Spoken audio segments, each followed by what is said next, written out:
ನಾನು ಮಧ್ಯವಾಗಿದ್ದಾಗ ಇವನಾಗಿದ್ದ ನನ್ನ ರೆಕ್ಕೆ, ಆ ರೆಕ್ಕೆಯಿಂದಲೇ ಸಮುದ್ರವನ್ನ ಹೊಕ್ಕೆ ಉಳಿದು ಬಿಟ್ಟು ಸೋಮಕ್ಕನ ಪಕ್ಕೆ. ಅದಲ್ಲ ಅಂತ ಹೇಳುದಕ್ಕೆ ನಿನಗೆ ಸೊಕ್ಕೆ ಹಾಕಬೇಡ ಕೊಕ್ಕೆ. ಹೊಕ್ಕೆ ನಾನೀಗ ಸಿಕ್ಕೆ ನನಗೂ ನಿಮಗೆ ಏನು ವ್ಯತ್ಯಾಸ ಇರ್ತದೆ? ನಾವು ಮಾಡಿದಾಗ ಇದು ಮಾಡಿದಂತ ಆಗ್ತದೆ. ಹಾಗೆ ಆಗ್ಬಾರ್ದು ಅಂತ ನಿಂತಬೇಕಾಗಲಿ. ಈ ಬೇರೆನೇ ಮಾಡಬೇಕು. ಎಲ್ಲರೂ ಅನ್ನವನ್ನು ಉಂಟಾಗ ನಾವು ಅನ್ನವನ್ನು ಉಂಟ ಕಲ್ಲನ್ನು ತಿಂದು ಕಲ್ಲು ಕರಗಿಸಬೇಕು. ಹಾಗೆ ಹಾಗೆ ಕಲ್ಲು ತಿನ್ನವ ಯಾರು? ಇಂಥವ ಹೆಸರು ಬರುವುದಿಲ್ಲ. ಮುಂದಿನ ಸಭೆಯಲ್ಲಿ ದೊಡ್ಡ ಮೊಟ್ಟೆ ಮಾಡಬೇಕು. ಮೊಟ್ಟೆ ಹೊಡೆದವ ಯಾರು? ಅವತ್ತು ಸಾವಿರ ಸಂಖ್ಯೆಯಲ್ಲಿ ಸೇರಿದ ಜನಸಭೆ ಸಭೆ ಮಧ್ಯದಲ್ಲಿ ಮತ್ತೆ ಹಾಗೆ ತಿರುಚುವುದು. ಹಾಗೆ ತಿರುಚಿದವ ಯಾರು? ನೀವು ನನ್ನನ್ನು ಉಗುಳುವುದು ಅಥವಾ ತೆಗೆಯುವುದು ಹೆಸರು ವ್ಯಕ್ತಿ ಹಾಗೆ.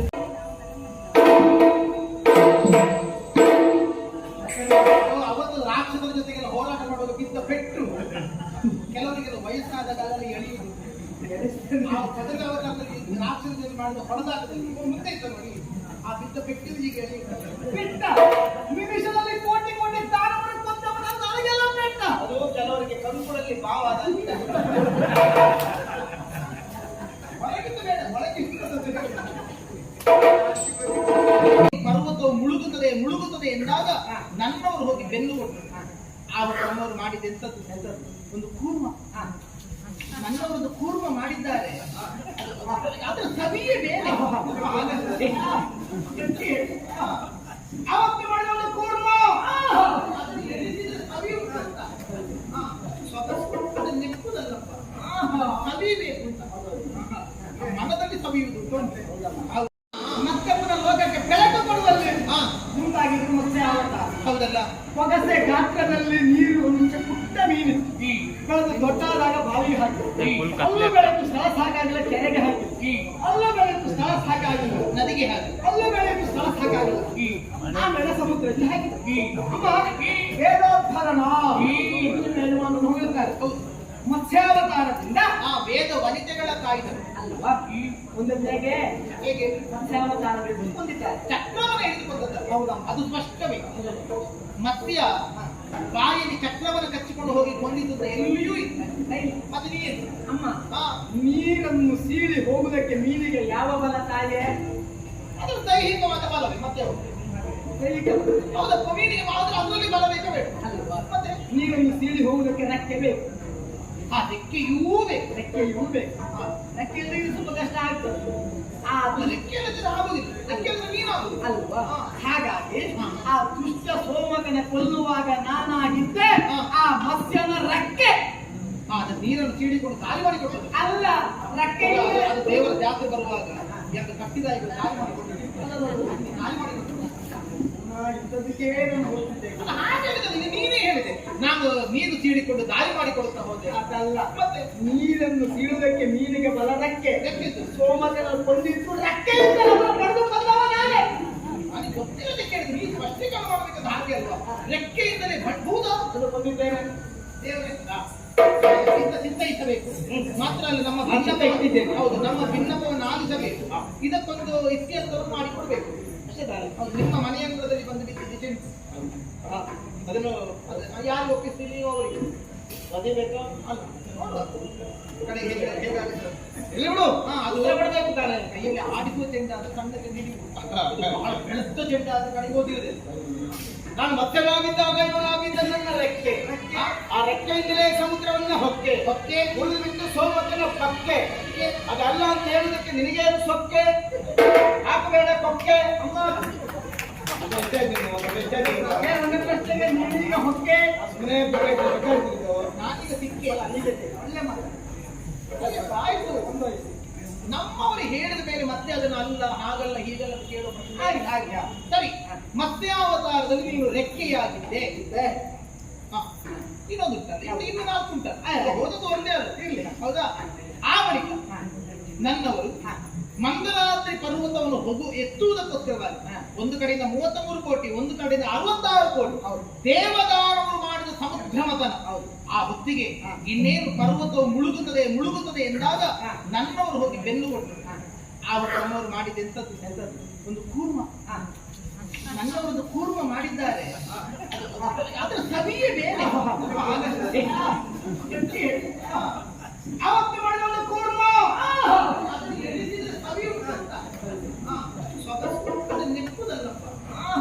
ಸವಿಬೇಕು ಅಂತ. ಮನದಲ್ಲಿ ಸವಿಯುವುದು ಹೌದಾ? ಹಾಗಾದ್ರೆ ಯೋಚನೆ ಮಾಡಿ, ಪರ್ವತವನ್ನ ಎತ್ತಿದ್ರು. ಯಾವಾಗ ಎತ್ತಿದ್ರು? ಅದೇ ಇರುವುದು ಭಗವಂತ ಯಾವಾಗ ಕೈ ಹಿಡಿಯುತ್ತಾರೆ? ಪರ್ವತವು ಮುಳುಗುತ್ತದೆ ಮುಳುಗುತ್ತದೆ ಮುಳುಗುತ್ತದೆ, ಇನ್ನೇನು ನೆಲ ಹಿಡಿಯುತ್ತದೆ ಎಂದಾದಾಗ ಭಗವಂತ ಹೋಗಿ ಕೂರ್ಮನಾಗಿ ಮೇಲೆತ್ತಿದ್ರು. ಏನು ತತ್ವ, ಏನು ಸಂದೇಶ ಪ್ರಪಂಚಕ್ಕೆ? ಏನು? ದೇವರನ್ನು ನೆನಪು ಮಾಡಿ. ದೇವರು ಕಷ್ಟ ಕೊಡ್ತಾನೆ. ಎಲ್ಲಿವರೆಗೆ ಕಷ್ಟ ಕೊಡ್ತಾನೆ? ನೀವು ಪೂರ್ಣ ಮುಳುಗಿ ಹೋಗುತ್ತೀರಿ, ಮುಳುಗಿದ್ರಿ ಮುಳುಗಿದ್ರಿ ಮುಳುಗಿದ್ರಿ, ದೇವರು ಬರ್ಲಿಲ್ಲ, ಇನ್ನೇನು ಪೂರ್ಣ ಮುಳುಗುತ್ತೇನೆ ಎಂದಾದಾಗ ದೇವರು ಬಂದು ಕೈ ಹಿಡಿಯುತ್ತಾರೆ. ಪರ್ವತ ನೆಲ ಕಚ್ಚುತ್ತಿದ್ದಾರೆ, ಕೂರ್ಮನಿಗೆ ಹೋಗಿ ಅಡಿಯಿಂದ ಹೋಗಿ ಎತ್ತಲಿಕ್ಕೆ ಆಗುವುದಿಲ್ಲ. ಹಾಗಾದ್ರೆ ನೆಲ ಹಿಡಿಯುತ್ತದೆ, ಪೂರ್ಣ ಮುಳುಗುತ್ತೇವೆ ಎಂದಾದಾಗ ಭಗವಂತನನ್ನು ಆಧರಿಸುತ್ತಾನೆ ಎನ್ನುವುದು ಕೂರ್ಮಾವತಾರದ ಸಂದೇಶ. ಹೌದಲ್ಲ? ಏನ ಕೂರ್ಮಕ್ಕೆ ರೆಕ್ಕೆ ಉಂಟೇನ? ಕೂರ್ಮದ ಬಾಯಲ್ಲಿ ಚಕ್ರ ಕಚ್ಚಿಕೊಂಡಿದ್ದ ಇಲ್ಲ, ಅಥವಾ ಅಲ್ಲಿನಾದ್ರೂ ದುಷ್ಟ ದಾನವರ ವಧೆ ಇತ್ತ? ನೀ ಹೇಳಿದೆ ವಧಿಸಿದ್ದು ನನ್ನವರು, ಆ ದುಷ್ಟ ದಾನವರ ವಧೆಗೆ ಏನು ಅಲ್ಲಪ್ಪ.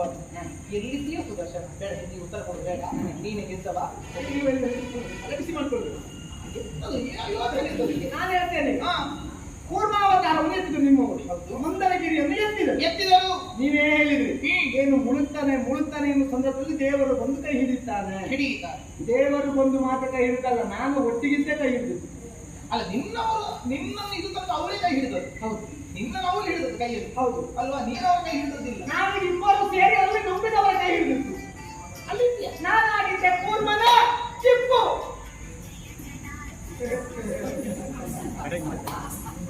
ದೇವದೇವೋತ್ತಮ ದೇವತಾ ಸರ್ವ ಮಾತನಾಡಿಕೊಂಡು ಬ್ರಹ್ಮಾಂಡ ನಾಯಕ ಎರಡನೇ ಅವತಾರದ ವಿಷಯ ದೊಡ್ಡನೇ ಸೇವಾ ಎರಡನೇ ವಿಷಯ. ನಾನು ಕೂರ್ಮನಾಗಿದ್ದಾನೆ ಇವನಾಗಿದ್ದಾನೆಲ್ಲ ಚಿಪ್ಪು ಅದಲ್ಲ ಅಂತ ಹೇಳಿದ್ರೆ ಶುದ್ಧ ತಪ್ಪು. ಇನ್ನು ಅದರವಳ ವಾದವನ್ನು ಒಪ್ಪು. ಮಲ್ಲನೇದ ಮನಸ್ಸಿನ ಕಪ್ಪು, ದೇಹಕ್ಕೆ ಮುಪ್ಪು, ನೀ ಬರೀ ಜಪ್ಪು, ಇನ್ನು ಮಾಡುವುದಿಲ್ಲ ಇಂತಹ ತಪ್ಪು. ಹೀಗಾಯ್ತು ಅಮ್ಮನ ಮುಖ ಬರೀ ಕಪ್ಪು. ಇರ್ಲಿ ಏನು ಇರ್ಲಿ, ಎರಡಾಯ್ತು. ಹಾಗೆ ಭೂಮಿಯನ್ನು ರಥಾತಳ ಕೊಯ್ದವನು ಕಕ್ಷೆಯಿಂದ ತಪ್ಪಿಸಿದ ಪಾತ ಇದ್ದ. ಕಣ್ಣಿನಲ್ಲಿ ಚಿನ್ನವನ್ನು ಇಟ್ಟುಕೊಂಡವರು ಹಿರಣ್ಯಾಕ್ಷ ಅಂತ ಅವನಿಗೆ ಹೆಸರು. ಆದ್ರೆ ಅವನು ಎಲ್ಲಿಯೂ ಸ್ವಚ್ಛತೆಯಿಂದ ಕಂಡು ಹುಡುಕಲಿಲ್ಲ, ಎಲ್ಲವನ್ನು ಮಲಿನಗೊಳಿಸುತ್ತಲೇ ಹೋದ. ಅಂತಹ ರಥಾತಳಕ್ಕೆ ಭೂಮಿಯನ್ನು ಕೊಂಡೊಯ್ಯುತ್ತಿರುವಂತಹ ಹೊತ್ತಿನಲ್ಲಿ ನನ್ನವರು ಏನ್ ಮಾಡಿದ್ರು? ಏನು? ಶ್ವೇತ ವರಾಹನಾಗಿ ಎದ್ದು ಬಂದರು. ಬಿಳಿಯ ಬಣ್ಣದ ಹಂದಿಯಾಗಿ ಶ್ವೇತ ವರಾಹ ರೂಪದಿಂದ ಬಂದು ದಾನವನನ್ನು ಇರಿತು ಕೊಂದರಲ್ಲ. ಇದ್ದೇ ಏನು ಸುದರ್ಶನ? ವರಾಹ ರೂಪ ವಜ್ರ ದಂತಧರ ರಕ್ಷಾ ಕವಚಂ. ಅಮ್ಮ ಅಷ್ಟೇ ಹೇಳುವಾಗ ಅದನ್ನು ರಾಗವಾಗಿ ಹೇಳಬೇಕು. ಅಮ್ಮ ತಿನ್ನಬೇಕಾದಷ್ಟೇ ತಿನ್ನಬೇಕು, ಅದಕ್ಕಿಂತಲೂ ಹೆಚ್ಚು ತಿಂದರೆ ಆಹಾರವೇ ವಿಷವಾಗ್ತದೆ ಲೋಕಕ್ಕೆ ಪ್ರಕಟ ಮಾಡಿ. ಅವನಿಗೊಂದು ವರ ಇತ್ತು, 100 ಹಂದಿಗಳ ಒಂದು ದಿನನಿತ್ಯದ ಆಹಾರ ಅಲ್ವಾ? ಅದಕ್ಕಿಂತ ಒಂದು ಹೆಚ್ಚಾದ ಸಾಯ್ತನದಿತ್ತು. ಅವನು ಹಾಗೆ ಆಯ್ತು, ಆಗ ಕಾಡು ಹಂದಿ ಸತ್ತ.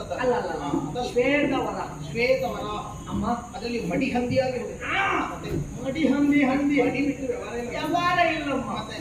ಆ ದುಷ್ಟ ಹಿರಣ್ಯಾಕ್ಷನ ಕೊಲ್ಲುವಾಗ ನಿಮ್ಮ ಯಜಮಾನರು ಶ್ವೇತ ವರಹ ಆಗಿದ್ದು, ನಾನಾಗಿದ್ದ ವರಹನ ಕಾಡೆ.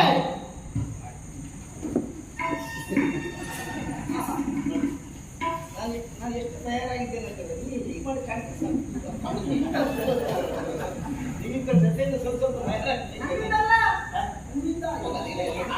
ಮಾಡಿ ನಿನ್ನ ದೆಸೆಯಿಂದಲೇ ನೀನು ದೊಡ್ಡವನನ್ನು ಹಾಕಬೇಕು ಅಂತ ಅದೆಷ್ಟು ಕಷ್ಟಪಡಬೇಕು, ಪ್ರಕಾಶಕ್ಕೆ ಬರಬೇಕು, ಸ್ವಯಂ ಕಾಣಿಸಿಕೊಳ್ಳಬೇಕು. ಅವರನ್ನು ಹೇಳಿಕೊಳ್ಳಬೇಕು. ಮೊದಲು ಕೆಲಸದಿಂದ ಹೆಸರು ಮಾಡಬೇಕು, ಆಮೇಲೆ ಹೆಸರು ಹೇಳಿದ್ರೆ ಸಾಕು, ಕೆಲಸ ಆಗಬೇಕು. ಹಾಗೆ ನೀನು ಈಗ ಕೆಲಸ ಮಾಡಿ ಹೆಸರು ಪಡೆಯುವಂತಹ ಸಾಮರ್ಥ್ಯವನ್ನು ನೀನು ಹೊಂದಿದ್ದೆ ಅನ್ನೋದನ್ನು ಅದು ಮಾಡಿಲ್ಲ. ಆ ಮಟ್ಟಿಗೆ ನಮ್ಮ ಕಥೆಗಳು ಈಗ ನೀನು ಹೆಸರು ಸ್ಥಾಪಿಸಬೇಕು ಎನ್ನುವುದನ್ನು ತೋರಿಸಿಕೊಡೋದಕ್ಕೆ ಬಂದಿಲ್ಲ. ನಿಮ್ಮ ಕಥೆ ಬಿಟ್ಟು ಮಂದಿಗೆ ಕೊನೆಯ ಸಂತೋಷ. ಈಗ ಯಾಕೆಂದ್ರೆ ನಮ್ಮ ಹುಡುಗನೊಬ್ಬ ತಯಾರಾಗ್ತಾ ಇದ್ದಲ್ಲ ಕಾಣಿಸಿಕೊಳ್ಳುವುದಕ್ಕೆ, ನಾವು ಎನ್ನುವುದನ್ನು ತೋರಿಸಿಕೊಳ್ಳುವುದಕ್ಕೆ ತಯಾರಾಗ್ತಾ ಇದ್ದಲ್ಲ. ಅವ ಇದು ವರಾಹದ ದಾಡೆ, ಶ್ವೇತ ವರಾಹದ ದಾಡೆ. ಮೂರನೇ ವೇಷ. ನಾನು ವರಹನಾಗಿದ್ದಾಗ ಇವನಾಗಿದ್ದ ನನ್ನ ಕೋರೆದಾಡೆ, ತೊಲಗಿದ್ದು ದೈತ್ಯ ಹಿರಣ್ಯಾಕ್ಷನ ಪೀಡೆ, ಕತ್ತೆಗೂ ಕಾಲುಂಟು ನೋಡೆ, ರಾಜವನ್ನು ಬಿಡೆ, ನಿನಗೆ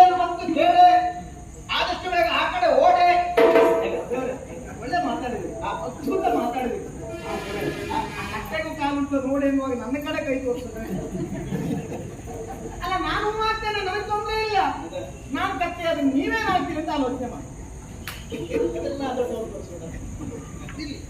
ಅದೊಂದು ಇನ್ನು ಏನಾದ್ರೂ ಬಿಡೆ ಇನ್ನು ಏನಾದ್ರೂ ಬಿಡೆ. ಯಾಕೆ ಗೊತ್ತಾ, ಇನ್ನೂ ಹಾಗೆ ಹೇಳಲಿಕ್ಕೆ ಉಂಟು. ಅಂದ್ರೆ ಹೇಳಲಿಕ್ಕೆ ಯಾಕೆಂದ್ರೆ ಅಭಿನಯ ನಿನ್ನಷ್ಟು ಅಭಿನಯ ನಾನು ಗೊತ್ತಿಲ್ಲ.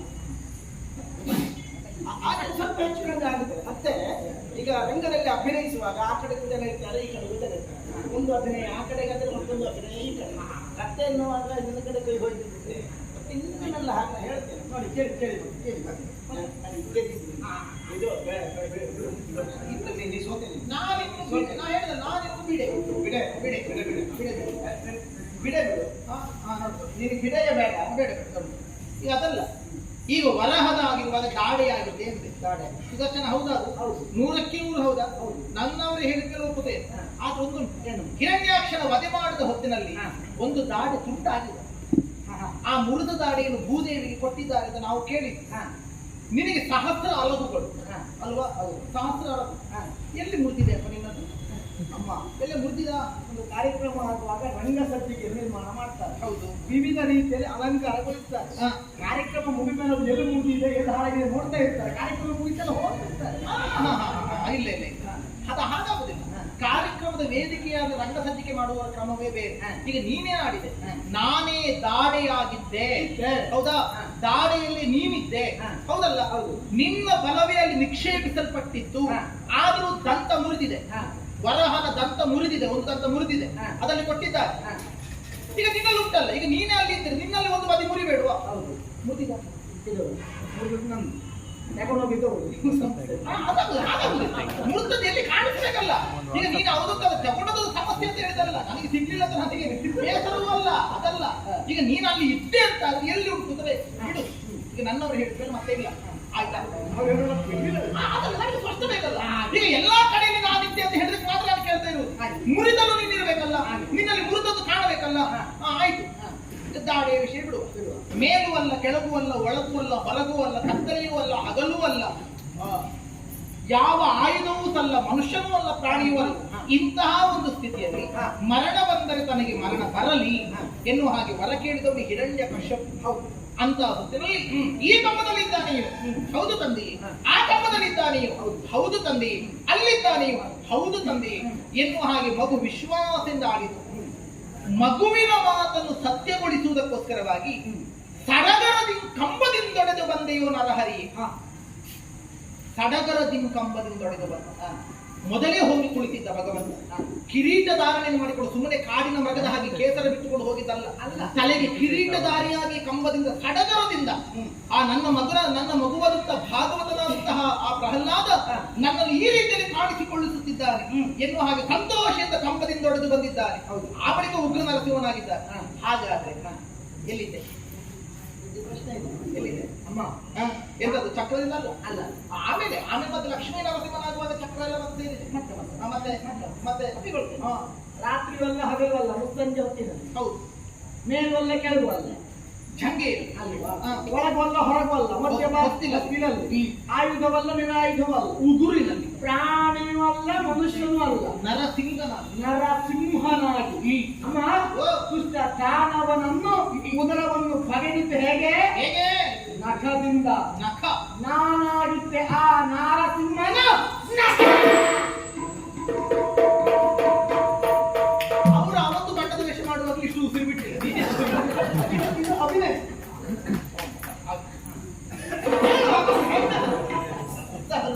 ಈಗ ನನ್ನ ಕಣ್ಣ ನೋಟಕ್ಕೆ ನೀವು ಬರ್ತಿದ್ರು. ಎಷ್ಟು ತಯಾರಾಗ್ಲಿಕ್ಕೆ ಉಂಟು ನಮ್ಮ ಹುಟ್ಟಿನ ಚಲನೆ ಬರ್ತಾರೆ. ಬರ್ಬೇಕು ಮೊದಲು ನಾನು ಕುಳಿತಾಯ್ತು ಕಣ್ಣ ಮುಂದೆ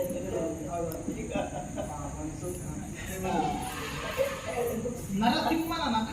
ನಾನು ನಾರಸಿಂಹನಾಗಿದ್ದಾಗ ಇವನಾಗಿದ್ದ ನನ್ನ ನಖ ಕಳೆಯಿತು ಲೋಕದ ದುಃಖ. ನಿಜವಾಗಿಯೂ ಇದ್ದ ನನ್ನ ಸಖ. ಇವತ್ತು ಹೇಳಿದಕ್ಕೆಲ್ಲ ಹೂ ಹಾಕುವುದೇ ಪರಮ ಸುಖ. ಈಗ ನೋಡವಳ ಮುಖ ಏನಿಲ್ಲ ಸುಖ, ಎಲ್ಲವಾಯ್ತು. ಮತ್ತೆ ಬೇಕ ಬೇಡ. ನರಸಿಂಹ ಪ್ರಸಾದಿತ ಮಂಡಳಿ ಸಂಬಂಧ ಅಂತ ನಮಗೆ ಆದ್ರೆ ಬೇಸರ ಉಂಟಮ್ಮ. ನಿಜವಾಗ್ಲೂ ಬೇಸರ ಉಂಟು. ಅವರು ಗುರು ನರಸಿಂಹ ಅಲ್ಲ ತಾಯೇ. ಗುರು ನರಸಿಂಹ ಶುರು ಮಾಡಿದ್ದಾರೆ. ಉಗ್ರ ನರಸಿಂಹ ಅಂತ ಅದು ಗುರು ನರಸಿಂಹ ಅಂತ ಗುರುವಿನ ಸ್ಥಾನ ಅಲ್ಲ, ಅದಕ್ಕಿಂತ ದೊಡ್ಡದು ಮತ್ತೊಂದಿಲ್ಲ ಅಂತ. ಗುರು ಅದು ಲಘುವಾಗುವುದಕ್ಕಿಲ್ಲ, ಗುರು ಅದಕ್ಕಿಂತ ದೊಡ್ಡದು ಮತ್ತೊಂದಿಲ್ಲ. ಆಗ ಸತ್ಯ ಒಂದು ಆಸೆ ಇತ್ತು. ಗುರು ನರಸಿಂಹ ಆಗಬೇಕು ಅದಕ್ಕೆ. ಅದು ಗುರು ಬ್ರಹ್ಮ, ಗುರು ವಿಷ್ಣು, ಗುರುದೇವ ಮಹೇಶ್ವರ, ಗುರು ಸಾಕ್ಷಾತ್ ಪರಬ್ರಹ್ಮ ಬ್ರಹ್ಮ. ಗೊತ್ತಾಯ್ತಲ್ಲ, ನರಸಿಂಹ ಅಂದ್ರೆ ಹಾಗೆ ಇರಲಿ. ಇನ್ನೂ ಒಂದಿದೆ, ಅದಿತಿ ಹಾಗೂ ಕಶ್ಯಪ ದಂಪತಿಗಳ ಆ ತಪಸ್ಸಿಗೆ ಮೆಚ್ಚಿ ತನ್ನಂತಹ ಅದಿತಿ ದೇವಿಯ ಗರ್ಭವನ್ನೇ ಹಾಲಿನ ಕಳಲನ್ನಾಗಿಸಿ ಭಗವಂತನು ಹಿಡಿದು ಬಂದಿದ್ದಾರೆ. ವಾಮನನಾಗಿ, ಪುಟ್ಟ ವಾಮನನಾಗಿ ಪಾದಗಳಿಂದಲೇ ಬಲಿಯನ್ನು ರಸಾತಳಕ್ಕೆ ಹೊತ್ತಿದ್ದಾರೆ. ನೀನೆಲ್ಲಿದ್ದೆ?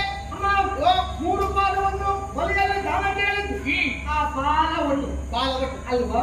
ಮಾಡಿ ಮಾಡಿ ಮಾಡಿ ಸಣ್ಣ ಮಾಡಿ ಸಣ್ಣ ಮಾಡಿ ಒಂದು ಹೇಗೆ ಬೆಳೆದವ ಮಾಡಿ. ಒಂದು ಆಕಾಶ, ಒಂದು ಪಾದದ ಆಕಾಶ, ಮತ್ತೊಂದು ಭೂಮಿಯನ್ನು ಮತ್ತೊಂದು ಎಲ್ಲಿಡಲಿ? ಬಲಿಯ ತಲೆಯ ಮೇಲೆ ಇಡುವುದರ ಮೂಲಕವಾಗಿ ರಸ ತಲೆ ಕಟ್ಟಿದ. ಗೊತ್ತಿದೆ. ಆ ಸಂದರ್ಭದಲ್ಲಿ ನಾನು ಆಗಿದ್ದ ಒಟ್ಟಿನ ಕಾಲ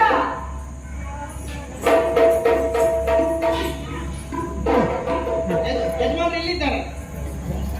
ನೀವು ಹೇಗೆ ಬಂದ್ಬಿಟ್ರಿ? ಯಾಕಂದ್ರೆ ದಾರಿ ಗೊತ್ತಾಯ್ತಲ್ಲ ಅವರಿಗೆ. ಎಲ್ಲಿಗೆ ಬರಬೇಕು ಅನ್ನೋ ದಾರಿ ಗೊತ್ತಾಗ್ತದೆ.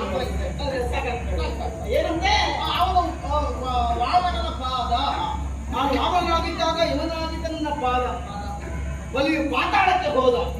ಆಯ್ತು ಪ್ರಪಂಚಕ್ಕೆ ಹೋದ. ಬಿಡು ಮನಸ್ಸಿನ ಖೇದ, ಇನ್ನೂ ಉಂಟೆ ನಿನ್ನ ವಾದರ.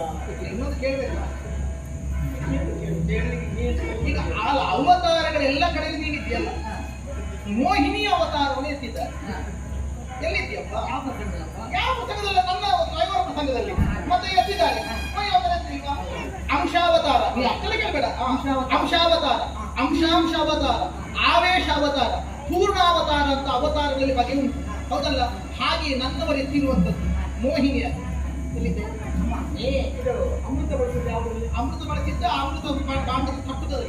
ಹೌದು, ದಾನವನ್ನು ಕೊಂದಿದ್ದೇವೆ. ಒಂದು ಹೇಗೆ ಹೇಗೆ ಹೇಗೆ ಪ್ರಶ್ನೆಗೆ ಹಿಡಿತೀವಿ. ಅಲ್ಲ, ನೀ ತಿಳಿದದಕ್ಕೆ ನಾವು ನನಗೊಂದು ನೀ ತಿಳಿದದಕ್ಕೆ ಅದರಿಂದಲೇ ಕಟ್ಟಿದ್ದಲ್ವ? ಅಲ್ಲ, ಅಮೃತ ಬಾಂಡ ಕಟ್ಟುದಲ್ಲ, ಮತ್ತೆ ಸುದರ್ಶನವನ್ನು ಕಳಿಸಿ ಬಂದದ್ದು. ನೀವು ಅದೇ ಲೆಕ್ಕ ಆಗುತ್ತೆ. ಅಲ್ಲ ಅಲ್ವೇ ಅಲ್ಲ, ನಾನು ಹೇಳಿದ್ದೇನು, ಅಲ್ಲಿ ವಧಿಸುವಾಗ ಸುದರ್ಶನ ನೇರವಾಗಿ ಕಳಿಸಿದ್ದಾರೆ. ನೀನು ಅವತಾರದಲ್ಲಿ ನಾವು ಕಾಣಿಸಿಕೊಂಡೆ ಅಂತ ಹೇಳಿದೆಯಲ್ಲ, ಮೋಹಿನಿ ಅವರಿಗೆ ಅವರಿಗೆ ಗೆಜ್ಜೆಲಿಕ್ಕೆ ಯಾರು? ನಾನು ಗೆದ್ದ ಅದೇ ಹೇಳಿದ್ದು. ಹಾಗಾದ್ರೆ ದುಷ್ಟದಾನವರು ಒದಗಿದ್ದ, ಸರಿಯಲ್ಲ? ನೀನು ಯಾಕೆ ಸೌತಿನಲ್ಲಿ ಸಾಗ ರುಚಿ ಕೇಳಲು ಬರ್ತದೆ? ಹಾಗಾದ್ರೆ ಈಗ ಅರ್ಥ ಆಯ್ತು.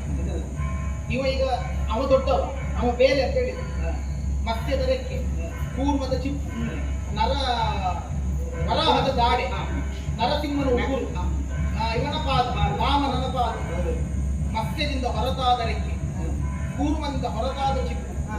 ಹಾಗಾದ್ರೆ ಅವನಿಗೆ ಬೆಲೆ ಬೆಲೆ ಬೆಲೆ ಬೆಲೆ ಸಹಜವಾಗೂತಿ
ಮನಸ್ಸಿನಲ್ಲಿ ಮಾತಾಡಿದ್ರೆ ಗೊತ್ತಾಗಿ ನಿಜವಾಗಿಯೂ ಒಂದು ತಪ್ಪಾಗಿ ಹೋಗಿದೆ ಸುದರ್ಶನ. ಈ ಮೊದಲೇ ನಿನಗೆ ಹೇಳಬೇಕಿತ್ತು. ಹೇಳದ ನನ್ನಿಂದ ಒಂದು ಸಣ್ಣ ಅಪರಾಧ ಆದದ್ದು ಸುಳ್ಳಲ್ಲ. ಈ ಹಿಂದೆ ಅನೇಕ ದೈತ್ಯರನ್ನ ಕೊಂದು ಕಳೆದವ ನಾನು. ಆ ದೈತ್ಯರನ್ನೆಲ್ಲ ಕೊಂದು ಕಳೆಯುವಾಗ ನೀನು ನನ್ನ ಜೊತೆಯಲ್ಲಿ ಇದ್ದು ಸಹಾಯಕನಾಗಿದ್ದವ ನೀನು ಎನ್ನುವುದು ನನಗೆ ಗೊತ್ತುಂಟು. ಆದ್ರೆ ನಿನ್ನ ಪರಾಕ್ರಮ ಏನು ಎನ್ನುವುದು ಅವಳಿಗೆ ಗೊತ್ತಿಲ್ಲ. ಯಾಕೆ ಗೊತ್ತಾ? ನಾನು ಅವಳಿಗೆ ಹೇಳಿದೆ, ಯಾವ ಗಂಡನೇ ಆಗಲಿ ನಾನು ಇಂಥವನ ದಶೆಯಿಂದ ದೊಡ್ಡ ಸಾಧನೆ ಮಾಡಿದ್ದೇನೆ ಅಂತ ಹೇಳಿದ್ರೆ ಆಮೇಲೆ ಅವಳು ಕೇಳಲಿಕ್ಕಿಲ್ವೋ? ಇವಾಗೆ ಮಾಡಿದ್ದಲ್ಲ, ಅವನ ಸಹಾಯದಿಂದ ಮಾಡಿದಂತ ಕೇಳಲಿಕ್ಕಿಲ್ವೋ? ಆದ್ದರಿಂದ ನೀನು ನನಗೆ ಸಹಾಯವನ್ನು ಒದಗಿಸಿದ್ದಿ ಎನ್ನುವ ಹಾಗೆ ನಾನು ಅವಳಿಗೆ ಹೇಳಿಲ್ವ? ಆದ್ದರಿಂದ ನೀವೇ ಮಾಡಿದ್ದೀರಿ ಅಂತ ಭಾವಿಸಿ ನನ್ನನ್ನು ಹೊಗಳುವುದಕ್ಕೆ ಮುಂದಾದದ್ದು. ಈಗ ಸ್ಪಷ್ಟವಾಗಿ ಅವಳಿಗೂ ಕೇಳುವ ಹಾಗೆ ಹೇಳ್ತೇನೆ ನೋಡು.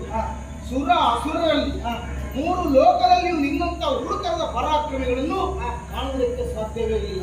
ಸುದರ್ಶನ, ನಿಜವಾಗಿಯೂ ಈಗ ನನಗೆ ಹೆಮ್ಮೆ ಆಗುತ್ತಾ ಇದೆ, ಸಂತೋಷ ಆಗ್ತಾ ಇದೆ. ಅರ್ಚಕಸ್ಯ ಪ್ರಭಾವೇನ ಶಿಲಾ ಭವತಿ ಶಂಕರ. ಹೌದು, ಒಬ್ಬ ಅರ್ಚಕನ ದೆಸೆಯಿಂದ ಶಿಲೆಯು ಶಂಕರನಾಗುತ್ತದೆ. ಯಾಕೆ ಗೊತ್ತಾ? ನೀನಿಲ್ಲದೇ ಇದ್ರೆ ನಾನು ದೈವಿ ಕಡೆಯನ್ನು, ದೈವಿ ಶಕ್ತಿಯನ್ನು ಹೊಂದುವುದಕ್ಕೆ ಸಾಧ್ಯವೇ ಇಲ್ಲವಾಗಿತ್ತು. ನಿನ್ನ ದೆಸೆಯಿಂದ ನಾನು ಪೂಜನೀಯ ಅಂತ ಲೋಕದಲ್ಲಿ ಕಾಣಿಸಿಕೊಂಡಿದ್ದೇನೆ ಎನ್ನುವ ಸಮಾಧಾನ ನನಗೆ. ಲಕ್ಷ್ಮಿ, ಕಸವರಿದ್ರೆ ನೀನು ಕಸ ಉಳಿಬೇಕಾಗ್ತದ? ಅಯ್ಯೋ, ಬೇಕೇ ಬೇಕಂತ. ಕತ್ತಿ ಇಲ್ಲದೆ ಕಡಿಲಿಕ್ಕಾಗ್ತದ? ಬೇಕೇ ಬೇಕಂತೆ. ಕೆರಸಿ ಇಲ್ಲದೆ ಕೇಳಲಿಕ್ಕಾಗ್ತದ? ಉಪಾಧಿಗಳಿಲ್ಲದಿದ್ರೆ ವ್ಯವಹಾರ ಮಾಡಿ. ನಮ್ಮ ಸುದರ್ಶನ ಅವ ದೊಡ್ಡ ಕತ್ತಿ ಅಲ್ವ? ಮತ್ತೆ ಹೌದು, ಅವ ಇಲ್ಲದೆ ಇದ್ರೆ ನನ್ನ ಅಸ್ತಿತ್ವ ಇರುವುದಿಲ್ವಾಗಿತ್ತು. ನಿಜವಾಗಿ ನೀನಲ್ಲದೆ ಇದ್ರೆ ನಾ ಕಾಣಿಸ್ಕೊಳ್ಳುವುದಕ್ಕೆ ಸಾಧ್ಯವೇ ಇಲ್ಲವಾಗಿತ್ತು. ಅಂದ್ರೆ ಈ ಮತ್ಸ್ಯದ ರೆಕ್ಕೆ ಅವನಲ್ಲ, ರೆಕ್ಕೆಯ ಮತ್ಸ್ಯ. ನಾವು ಹೇಳೋದು ಈಗ ರೆಕ್ಕೆ ಒಂದು ಇಲ್ಲದೆ ಇದ್ರೆ ಈಗ ಮೀನಿಗೆ ಶೋಭೆ ಉಂಟಾ? ಮತ್ಸ್ಯದ ರೆಕ್ಕೆ ಅಲ್ಲ, ಮತ್ಸ್ಯದಿಂದ ಬೇರ್ಪಟ್ಟ ರೆಕ್ಕೆ. ಎಂತ ಬೆಲೆ ಅದಕ್ಕೆ? ಅಲ್ಲ, ಅದೇ ರೆಕ್ಕೆ ಇದ್ರೆ ಮತ್ಸ್ಯ. ರೆಕ್ಕೆ ಇದ್ರೆ ಮತ್ಸ್ಯನಿಗೆ ಶೋಭೆ ಇಲ್ಲ. ಚಿಪ್ಪಿ ಇಲ್ಲದೆ ಇದ್ರೆ ಅಯ್ಯೋ, ಚಿಪ್ಪಿನ ಕೂರ್ಮ. ಈ ಕೂರ್ಮ ತೆಗೆದ್ರೆ ಮತ್ತೆ ಆ ಚಿಪ್ಪಿಗೆ ಎಂತ ಬೆಲೆ? ಆದ್ದರಿಂದ ಒಟ್ಟಾರೆ ಹೇಳುವುದಿದ್ರೆ ಒಟ್ಟುಗೂಡಿಸಿ ಹೇಳುವುದಿದ್ರೆ ಈ ಸಲ ಬಹುಮತ ನಿನಗೆ ಬಹುಮತ.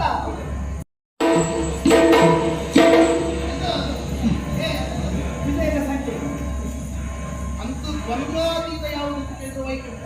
ನಿನಗೆ ಈ ದ್ವಂದ್ವ ಕಾಣುವುದಿಲ್ಲ. ಈಗ ನಾವೆಲ್ಲ ಎತ್ತಿದ್ದೇವೆ ಎನ್ನುವುದರ ದ್ಯೋತಕವಾಗಿ ಹೀಗೆ ತೋರಿಸಿ ಇವ ಭಿನ್ನ ತೋರಿಸ್ತಾರೆ. ಎಲ್ಲೋ ಭಿನ್ನತೆ ಬರ್ತಿಲ್ಲ. ನಾನು ಎನ್ನುವುದು ನನ್ನದು ಜಾಗೃತವಾದಾಗ ಇದು ಬಂತು. ವಿಜಯದ ಸಂಕೇತ ನನ್ನ ತುದಿಯಿದೆ. ನೀವು ಒಂದು ದಾರಿಯಲ್ಲಿ ಬೋರಣೆ ಮತ್ತೊಂದು ನೀವು ಮಾಡಿದಾಗ ಮಾಡಿದ ನನಗೂ ನಿಮಗೆ ಏನು ವ್ಯತ್ಯಾಸ ಇರ್ತದೆ? ನಾವು ಮಾಡಿದಾಗ ಇದು ಮಾಡಿ ಅಂತ ಆಗ್ತದೆ. ಹಾಗೆ ಆಗಬಾರ್ದು ಅಂತ ನಿಜಬೇಕಾಗಲಿ. ಈ ಬೇರೆನೇ ಮಾಡಬೇಕು. ಎಲ್ಲರೂ ಅನ್ನವನ್ನು ಉಂಟಾಗ ನಾನು ಅನ್ನವನ್ನು ಉಂಟ ವಿಷಯ ಕಲ್ಲನ್ನು ತಿಂದು ಕಲ್ಲು ಕರಗಿಸಬೇಕು. ಹಾಗೆ ಹಾಗೆ ಕಲ್ಲು ತಿನ್ನವ ಯಾರು? ಇಂಥವ ಹೆಸರು ಬರುವುದಿಲ್ಲ. ಮುಂದಿನ ಸಭೆಯಲ್ಲಿ ದೊಡ್ಡ ಮೊಟ್ಟೆ ಹೊಡೆದಬೇಕು. ಮೊಟ್ಟೆ ಹೊಡೆದವ ಯಾರು ಅವತ್ತು? ಸಾವಿರ ಸಂಖ್ಯೆಯಲ್ಲಿ ಸೇರಿದ ಜನಸಭೆ ಸಭೆ ಮಧ್ಯದಲ್ಲಿ ಮತ್ತೆ ಹಾಗೆ ಕಿರುಚುವುದು. ಹಾಗೆ ಕಿರುಚಿದವ ಯಾರು? ನೀವು ನನ್ನನ್ನು ಉಗುಳುವುದು ಅಥವಾ ತೆಗುವುದು ಹೆಸರು ಬರಬೇಕು. ಹಾಗೆ ಎಲ್ಲ ಮಾಡಿದ್ರೆ ನಾವು ಮಾಡುದಲ್ಲ. ಹಾಗೆ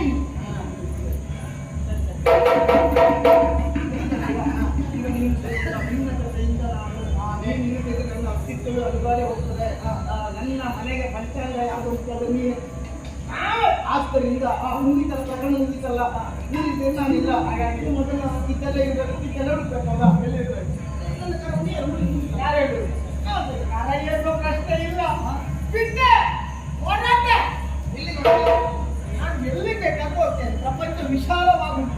ಸಾಧ್ಯವಾಗಿ ಸ್ವತಂತ್ರವಾಗಿರ್ತೇನೆ. ಸಾಧ್ಯವೋ? ಖಂಡಿತ ಆಗ್ತದೆ. ಯಾಕಾಗ್ಲಿಕ್ಕಿಲ್ಲ? ಯಾಕೆ ಎಂತ ಅಭಿಮಾನ? ನೀವು ಒಳ್ಳೆ ಹೆಸರು ಬಂದಿದ್ರೆ ಇಲ್ಲಿ ಇವಾಗ ನಮ್ಮ ಜೊತೆ ಒಳ್ಳೆ ಜೀವನ ಮತ್ತೆ ನೀನು ಹೇಗೆ ಸಿಕ್ಕೋದು? ಹೇಗೆ ಇಷ್ಟೇ ಹೆಸರು ಹಾಳಾಗೋದಲ್ಲ ಬೇಡ. ನಿಮ್ಮ ತಂಡ ಜೊತೆ ಇನ್ನು ಎಷ್ಟು ವರ್ಷ ಇದ್ದು ನಾನು ಹೀಗೆ ಇರ್ಬೇಕಾಗ್ತದೆ. ನಾನು ಆಗಿ ಏನಾದ್ರು ಕಾಣಿಸ್ಕೊಳ್ಬೇಕು ಅಂತಂದ್ರೆ ನಿಮ್ಮ ಬಿಡ್ಬೇಕು. ನೀನು ಇಲ್ಲಿ ಇದ್ರೆ ಹೇಗೇಗೋ ಇದ್ರು ಹೀಗೆ ಕಾಣಿಸ್ಕೊಳ್ಳೋದು. ನಾ ಹೇಗೇಗೋ ಹೇಗಿದ್ರು ಆಗೋದು. ಅಮ್ಮ ಇಲ್ಲಿಂದ ಅದು ಹೇಗೇಗೋ ಇರ್ಲಿಲ್ಲ, ಹೇಗಿರ್ಬೇಕು ಹಾಗಿದ್ದಿದ್ರಿಂದ ಹೇಗಿದ್ದೇನೆ. ಮುಂಬೈಲಿ ಬಿದ್ದಾದ್ಮೇಲೆ ಹೇಗಿರ್ಬೇಕು ಅಂತ ಹಾಗೆ ಇರ್ತೇನೆ. ಮಧ್ಯಾಹ್ನ ಸಹವಾಸದಿಂದ ಕೆಟ್ಟವನು ಒಳ್ಳೆಯವನಾಗ್ತಾನೆ. ಜೊತೆ ಮಾತಾಡ್ತಾ ಇದ್ದೇವೆ. ಹಾಗಂತ ಕ್ಷೇತ್ರಾಭಿಮಾನ ಯಾವ ಕಾರಣ ಬಿಡುವುದಿಲ್ವ ಇಲ್ಲಿ? ಅದ್ಯಾಕೆ? ಇಲ್ಲಿಂದ ಬಿಟ್ಟು ಅಲ್ಲ, ಈಗ ಅವರ ಕುರಿತಾದಂತಹ ನಿನಗೆ ಅವರ ಕೈಯಿರುವುದಕ್ಕೆ ನಿನಗೆ ಕೀಳಾಗಿ ಬರೆಯುವುದು ಅಂತ ಆದ್ರೆ ಅವರು ಸಣ್ಣವರಿಗೆ ದೊಡ್ಡವರು ಅಂತ ಆದ್ರೆ ಹೌದು. ಮತ್ತೆ ಆ ಸಣ್ಣವರ ಕ್ಷೇತ್ರದಲ್ಲಿ ಅಭಿಮಾನ ಎಷ್ಟಾದ್ರೂ ಈಗ ನೀನು ದೊಡ್ಡವಂತ ಆಯ್ತಾ? ಹೌದು. ಮತ್ತೆ ದೊಡ್ಡವನಾದ್ರೂ ಇದ್ದೇನಲ್ಲ, ಆ ಇದ್ದ ಅಭಿಮಾನ ಎನ್ನುವುದು ಹೋಗುವುದಿಲ್ಲ ಇಲ್ಲ. ಅಲ್ಲ, ಇದ್ದದ್ದು ತಾನು ಅವರ ಕುರಿತಾಗಿ ದೊಡ್ಡವರೇನು ಹಾಗೆ ಸ್ಥಾಪಿತ ಅಭಿಮಾನ ಬೇಕಲ್ಲ ನಿನಗೆ? ಅವರು ಸ್ಥಾಪಿತ ಅಭಿಮಾನ ನನಗೆ ಕೊಡ್ಲಿಲ್ಲಲ್ಲ, ನನಗೊಂದು ಸ್ಥಾನ ಕೊಡ್ಲಿಲ್ಲಲ್ಲ. ಅಭಿಮಾನದ ಕ್ಷೇತ್ರದಲ್ಲಿ ಅಭಿಮಾನ ಯಾಕೆ? ನನಗುಂಟು, ನಾನು ಇಟ್ಕೊಳ್ತೇನೆ. ನಿನಗೆ ಅದನ್ನು ಬಿಟ್ಟು ಬದುಕಲಿಕ್ಕೆ ಆಗುದಿಲ್ಲ. ಅಲ್ಲ, ವೈಕುಂಠವನ್ನು ಬಿಟ್ಟು ಅದನ್ನು ಬಿಟ್ಟು ನಿನಗೆ ಬದುಕಲಿಕ್ಕೆ ಆಗುದಿಲ್ಲ, ಅದು ತಿಳ್ಕೊ. ಬಿಟ್ಟು ಬದುಕುವುದಲ್ಲ, ಇದ್ದ ಗೌರವವನ್ನು ಉಳಿಸಿಕೊಂಡು ಹೋಗುವುದಕ್ಕೆ ಹೊರಟವನಾಗಿದ್ದೇನೆ. ಒಮ್ಮೆ ಕಷ್ಟ ಬಂತು ಅಂತಾದರೆ ಸುದರ್ಶನ ಎಂದಾಗಿ ಕರೆಯಬೇಕಾದ ಅವಶ್ಯಕತೆ ಇಲ್ಲ. ಸು ಅಂದರೆ ಸಾಕು, ದರ್ಶನ ಕೊಡ್ತೇನೆ. ಅದೊಂದು ಸ್ವಭಾವ. ಯಾರು ಹನುಮಂತ ಹೆಸರು ಕರೆದಿಲ್ಲ ನೋಡಿ. ಹಾಗಾದ್ರೆ ನೋಡಿ, ಆಗ ಪೂರ್ಣ ಸುದರ್ಶನ ಅಂತ ನಿಮ್ಮ ಕಷ್ಟ ಆಗಬಾರ್ದು ಅಂತ ಹೇಳಿದ್ದು ಅಷ್ಟೇ. ಕಷ್ಟ ಬಂದಿದೆ, ಕಷ್ಟ ಬಂದಾಗ ಎಲ್ಲಾದ್ರೂ ಕಷ್ಟದ ಕಾಲದಲ್ಲಿ ನಿಮಗೆ ಸಹಾಯಕ್ಕೆ ನಾನು ಬೇಕಾದರೆ ಕರೆ ಎಲ್ಲ ಗೊತ್ತೇ. ಬರ್ತೇನೆ. ದೂರ ಹೋಗ್ಬೇಡ. ದೂರ ನನ್ನಿಷ್ಟ, ಎಲ್ಲಿ ಹೇಳ್ಕೊಂಡು ಹೋಗ್ತೇನೆ.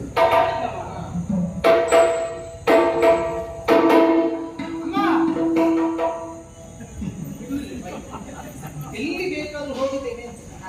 ಎಲ್ಲೋ ಅದನ್ನೆಲ್ಲ ಹೇಳ್ತೇನೆ. ಎಲ್ಲ ಹತ್ತಿರದಲ್ಲಿರು, ದೂರದಲ್ಲಿರು, ಲೋಕಾಂತರಕ್ಕೆ ಹೋಗಿ ಎಲ್ಲಿ ಬೇಕಾದ್ರೂ ಎಲ್ಲಾದರೂ ಇರು. ಯಾಕೆ ಗೊತ್ತಾ? ಅವ್ರು ಏನು ಅಂತ ಹೆಸರು? ವಿಷ್ಣು ಅಂತ ಹೆಸರು. ಹೌದು, ಹೌದಾ? ಏನಪ್ಪ ವಿಷ್ಣು ಅಂದ್ರೆ? ವ್ಯಾಪ್ತಿ. ಎಲ್ಲಾ ಕಡೆಯಲ್ಲೂ ವ್ಯಾಪಿಸಿರುವವನು ವಿಷ್ಣು. ಸರ್ವತ್ರ ಅವನಿಲ್ಲದಿರುವ ಪ್ರಪಂಚವೇ ಇಲ್ಲ, ಎಲ್ಲವೂ ಅವನೊಳಗೆ. ಹೌದು, ಹೌದಾ? ನೀ ಮಾಯೆಯೊಳಗು ನಿನ್ನೊಳಗು ಮಾಯೆ ಮಾಯೆ ಇರುವ ಹಾಗೆ ಒಳಗು ಹೊರಗೆಲ್ಲದಿದ್ದ. ಮತ್ತೆ ನೀ ಎಲ್ಲಿ ಹೋದ್ರು ಕೂಡ ಅವನೊಳಗಿದ್ದಾಗ ಇಲ್ಲ, ಮತ್ತಿಲ್ಲೋ ಅವನೊಳಗಿದ್ದಾಗ ಅವನೆಲ್ಲ ಕೇಳ್ತಾ ಇಲ್ಲಲ್ಲ. ಇಲ್ಲಿ ಇಟ್ಟೋರು ತಪ್ಪಿಲ್ಲ. ಇಲ್ಲೇ ನೀ ಎಲ್ಲಿಗೆ ಹೋದ್ರು ನಾವು ಹೋದಲ್ಲೇ ಹೋಗುದಂತ. ಒಂದೇ ಜಾಗಕ್ಕೆ ಹೋಗುದಂತ. ಒಂದೇ ಜಾಗದಲ್ಲಿ ಹೋಗ್ತಾನೆ. ನೀವು ಹೇಳಿದ ಕೆಲಸ ನಮ್ದು. ಈ ಸರಿ ಆಯ್ತಾ? ಮತ್ತೆ ಮತ್ತೆ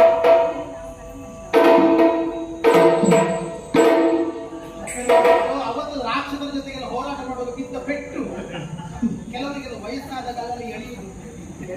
ಆ ಕದಗ ಅವತಾರದಲ್ಲಿ ರಾಕ್ಷಸರ ಜೊತೆ ಮಾಡಿದ ಹೊಡೆದಾಟದಲ್ಲಿ ಮುಂದೆ ಇದ್ದ ನೋಡಿ, ಆ ಬಿದ್ದ ಪೆಟ್ಟು ಈಗ ಎಳೆಯುವುದು. ಬಿಟ್ಟ ನಿಮಿಷದಲ್ಲಿ ಕೋಟಿ ಕೋಟಿ ದಾನವನ್ನು ಕೊಂದವನ ನನಗೆಲ್ಲ ಬೆಟ್ಟ. ಅದು ಕೆಲವರಿಗೆ ಕಂಕುಳಲ್ಲಿ ಭಾವ ಅದಂತ.